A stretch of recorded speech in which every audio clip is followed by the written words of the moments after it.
শাপলা দিয়ে চিংড়ি মাছের রেসিপি এক মজাদার খাবার। এই রেসিপিটা একবার দেখলে বারবারই মনে করবে খেতে। আসসালামু আলাইকুম বন্ধুরা, তানিয়া ভিলেজ কিচেনে আপনাদের সবাইকে স্বাগতম। আজ আমি আপনাদেরকে শাপলা ফুল দিয়ে চিংড়ি মাছ রান্না করা দেখাবো।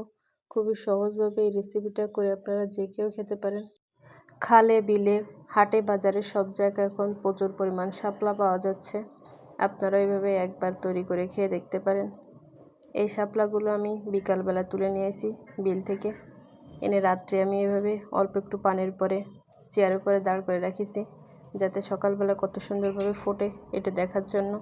আমার সাথে আপনারাও দেখে নেন ফুলগুলো কত সুন্দর ফুটেছে, দেখতে কতটা সুন্দর লাগতেছে। দেখুন, দেখে এতটা ভালো লাগতেছে সকালবেলা এসে বলে আমি বোঝাতে পারবো না। কার কার এইভাবে সকালবেলা শাপলা ফুল ফোটা দেখতে ভালো লাগে অবশ্যই কমেন্ট করে জানাবেন। সকালবেলা শাপলা বুলে গেলে তো শুধু ফুল আর ফুল দেখতে খুবই ভালো লাগে, কিন্তু সকালবেলা তুলে এনে রান্না করা অনেক দেরি হয়ে যায়, এজন্য আমি বিকালবেলা তুলে নিয়ে আসি। এই পর্যায়ে আমি এবার এই শাপলাগুলোকে ভালোভাবে বাইছে নেব। বাইছে নিয়ে তারপর আপনাকে দেখাই দেব। শাপলাগুলো আমার বাইছে নেওয়া হয়ে গেছে। দেখুন, এই শাপলার সাথে আমি যে চিংড়ি মাছগুলো দেবো সেটাও নিয়ে নিছি। এটা হচ্ছে ঘুষো চিংড়ি, একটু আগে বিল থেকে নিয়ে আসে। আমি এই চিংড়ি মাছগুলো বাইছে নেব, এগুলো এখনও বাছা হয়নি। একই সাথে আমি ঝাল পেঁয়াজও কুচোই নেব। তার আগে প্রথমে আমি এখানে শাপলা ফুলের মধ্যে লবণ দিয়ে দিচ্ছি। এগুলো যেহেতু ধুয়ে নিয়ে আসা আর শাপলা ফুলে অনেকটা পানি ছাড়ে, এই জন্য প্রথমে লবণ দিয়ে আমি এটা ভালোভাবে মিশিয়ে নিচ্ছি। দেখুন, আপনারাও এভাবে মিশিয়ে নেবেন। মিশিয়ে নেওয়া হয়ে গেছে। এবার এটা আমি এক সাইডে রেখে দেবো 5-6 মিনিটের জন্য। 5 মিনিট পরে দেখুন কতটা পানি ঝরতেছে এর থেকে চাপ দিলে। এইভাবে পানি সবগুলো শাপলার থেকে বের করে নেব। এতে করে হবে কি, শাপলাগুলো যখন ভাজি করব তখন সবগুলো টাটকা একদম আস্তে আস্তে থাকবে। আর এভাবে যদি পানি না গলায় নিই তাহলে সবগুলো একদম গলে ভেটকাই যাবে। এই জন্য এইভাবে লবণ দিয়ে 5 মিনিট রেখে এভাবে চাইপে সেই পানিটা বের করে নেবেন।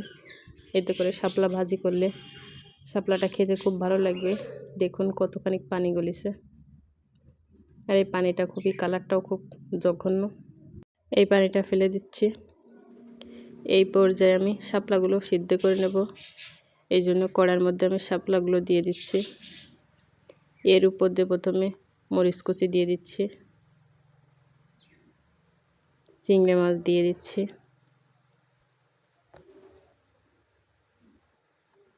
একটা পেঁয়াজ কুচি দিচ্ছি,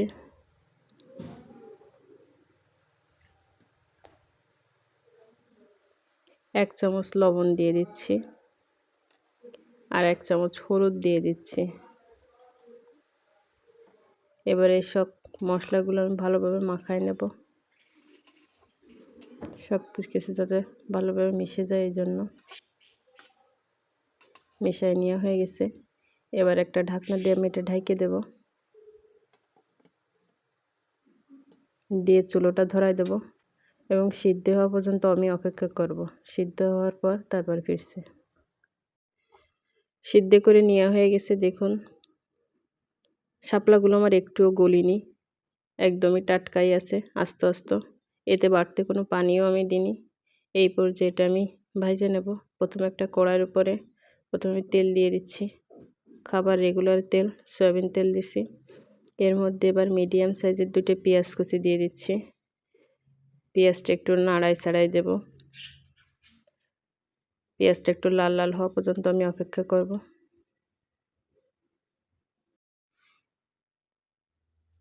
হালকা লাল লাল হয়ে গেছে। এই পর্যায়ে আমি এখানে রসুন চেঁচা দিয়ে দিচ্ছি। এইভাবে 2 মিনিট নাড়াই নেব। 2 মিনিট পরে তারপর আপনাদেরকে দেখাই দেব কেমন হয়েছে। হয়ে গেছে। এই পর্যায়ে আমি সেই শাপলাগুলো এবার এর মধ্যে দিয়ে দিচ্ছি। এর থেকে বেশি লাল করলে পুড়ে যাবে, এই জন্য শাপলাগুলো এবার দিয়ে দিচ্ছি।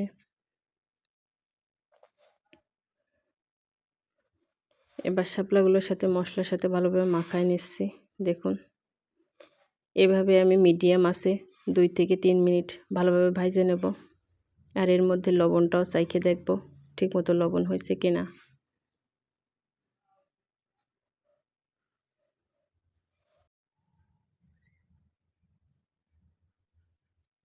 ভাজা নেওয়া হয়ে গেছে আমার। দেখুন আমি বেশি নাড়াচাড়া করিনি, কিছুক্ষণ পর পর এভাবে উল্টাই দিছি।